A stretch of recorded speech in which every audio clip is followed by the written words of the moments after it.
Na aula de hoje, daremos continuidade à análise da propagação retilínea da luz no espaço livre, através do princípio de Huygens-Fresnel. Determinaremos o fator de obliquidade de forma adimensional e discutiremos brevemente as aproximações empregadas por Kirchhoff em seu tratamento da difração. Bem, então vamos continuar de onde nós paramos na aula passada. Na aula passada nós obtivemos a equação 4.15, que me dá a função de onda resultante devido à interferência das ondas esféricas secundárias no ponto de observação P. Entretanto, a equação 4.15 ela não está ainda na sua forma final. Nós precisamos encontrar uma expressão que me dê a função de onda no ponto de observação em função do ângulo de observação θ'. Então, o nosso objetivo agora é obter uma expressão para NI de P em função do ângulo de observação θ'. Que ângulo é esse? Esse ângulo é o ângulo tomado entre a direção normal à frente de onda e a direção de observação definida pelo segmento de reta que une o polo O da frente de onda ao ponto de observação P. Então, o que nós vamos fazer agora é substituir esse somatório, certo, por uma expressão adimensional que possa fazer com que eu obtenha a função de onda no ponto de observação a partir do ângulo de observação θ'. E para fazer isso, nós vamos utilizar um método gráfico. Nós vamos representar a série como uma soma de vetores colineares cujos módulos decrescem lenta e monotonicamente para zero e que apontam sucessivamente em sentidos opostos. Certo? Isso devido a cada zona de Fresnel ter o seu fator de obliquidade específico. Quanto maior é a ordem da zona, menor vai ser o fator de obliquidade, até que para um ângulo de observação tendendo a π/2, o fator de obliquidade vai tender a zero. A figura 4.6 ela representa essa soma gráfica da série alternada. Nós temos os vetores F1, F2 e F3 representando os fatores de obliquidade. Eles estão em sentidos alternados porque as zonas sucessivas elas se opõem em fase, ou seja, a segunda zona está em oposição de fase com a primeira, a terceira zona está em oposição de fase com a segunda e em fase com a primeira, e assim sucessivamente. Para representar essa oposição de fase entre as zonas sucessivas, os vetores estão representados de maneira que estão em sentidos alternados à medida que eu avanço na ordem da zona de Fresnel. Ok? Obviamente, o vetor que representa o fator de obliquidade da primeira zona, ele é o maior, ele representa um fator de obliquidade máximo, um valor máximo para Fn, e à medida que eu avanço, esse fator de obliquidade ele vai diminuindo. À medida que a ordem da zona aumenta, o fator de obliquidade diminui, até que quando n tende ao infinito,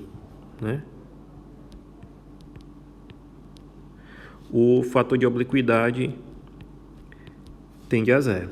O resultado vai ser um vetor que tem a mesma direção e sentido de F1 e a metade do módulo de F1. Então, de acordo com a nossa análise gráfica,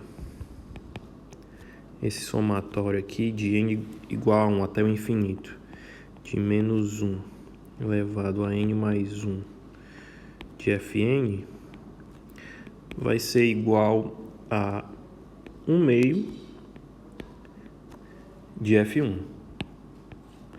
Nós vamos agora substituir esse resultado na equação 4.15. Essa é a nossa equação 4.16. Substituindo esse resultado na 4.15,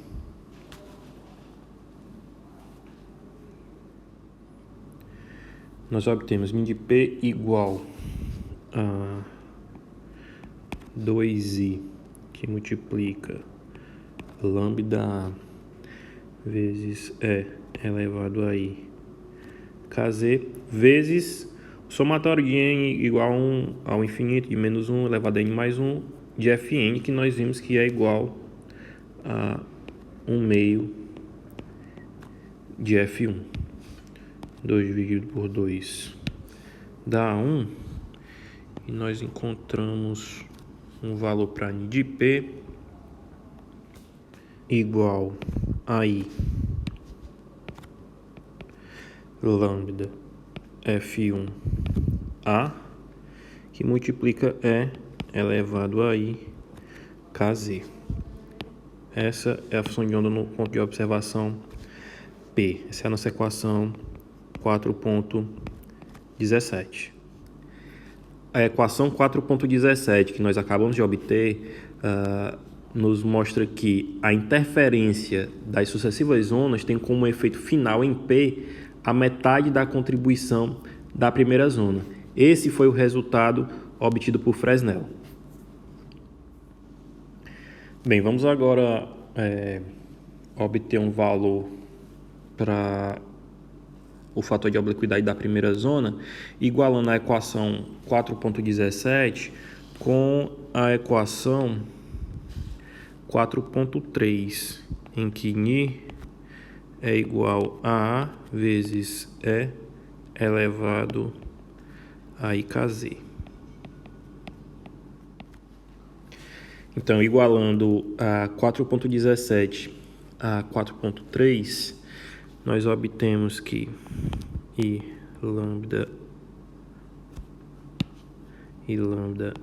F1 A vezes E elevado a IKZ é igual a A vezes E elevado a IKZ. Então, isso aqui vai me dar um fator de obliquidade para a primeira zona, F1, igual a 1 sobre I lambda, certo? Então, esse aqui é o fator de obliquidade para o ângulo de observação θ' igual a zero. Então, F1 é igual a 1 sobre I lambda, e isso aqui é igual a o fator de obliquidade para θ' igual a zero. Substituindo esse resultado na 4.2, que é o princípio de Huygens-Fresnel, nós obtemos Ni de P igual a 1 sobre I lambda, que multiplica a integral para toda a frente de onda de F de θ', vezes Ni de P', que multiplica E elevado a IKR sobre R de sigma. F de θ' agora é um fator adimensional, que tem que ser igual a 1 quando o ângulo de observação é igual a zero, e tem que tender a zero quando o ângulo de observação tende a π sobre 2. Então, vamos lá. Ó. F de θ' tem que ser igual a 1 para θ' igual a zero, e tem que tender a zero quando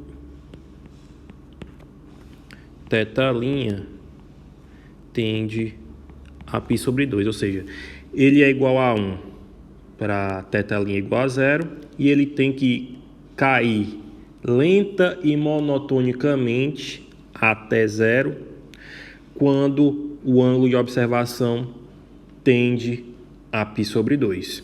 A função que possui essas características é a função cosseno. Então, nós podemos dizer que f de θ' vai ser igual ao cosseno do ângulo de observação. Essa é a nossa equação, a equação 4.20. Substituindo o valor, a função que representa f de θ' na 4.19, nós vamos obter a forma explícita do princípio de Huygens-Fresnel, ou seja, Ni de P vai ser igual a 1 sobre I lambda, que multiplica a integral para toda a frente de onda do cosseno de θ', que multiplica I de P', vezes E elevado a I KR sobre R de sigma. A 4.21 só permite calcular a função de onda no ponto de observação se nós já tivermos os valores da função de onda Ni de P' sobre a frente de onda sigma. Isso, em geral, não ocorre.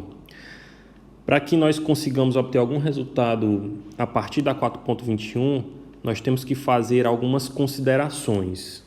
As condições são que as dimensões das aberturas sejam muito maiores que lambda e que as distâncias do ponto de observação P e da fonte F ao plano do anteparo sejam muito maiores que lambda e usualmente também muito maiores que as dimensões das aberturas. Nessas condições, a onda incidente tem uma frente de onda aproximadamente plana ao atingir o anteparo e a maior parte da intensidade deve ser projetada na direção dianteira. Se tomarmos sigma logo após o anteparo, certo? Podemos considerar Ni de P' sobre sigma aproximadamente igual à onda incidente sobre o anteparo. Com essas considerações, Ni de P' vai ser aproximadamente igual a Ni0 de P', que é a onda incidente sobre A. Outra consequência dessas considerações, dessas condições de contorno, é que a porção da frente de onda obstruída pelo anteparo não vai contribuir para a integral apresentada na 4.21, ou seja, Ni de P' é igual a zero na região de sombra geométrica. Então, com essas condições impostas, nós obtemos uma expressão para a função de onda no ponto de observação totalmente determinada, onde Ni de P vai ser igual a 1 sobre I lambda, que multiplica a integral sobre a porção não obstruída da frente de onda, integral sobre A de cosseno de θ', que multiplica Ni0 de P', que multiplica E elevado a I KR sobre R de sigma. Essas condições foram propostas por Kirchhoff na sua teoria para a difração, que obteve resultados com boa aproximação com a experiência, quando os pontos de observação considerados estão na vizinhança do limite da sombra geométrica.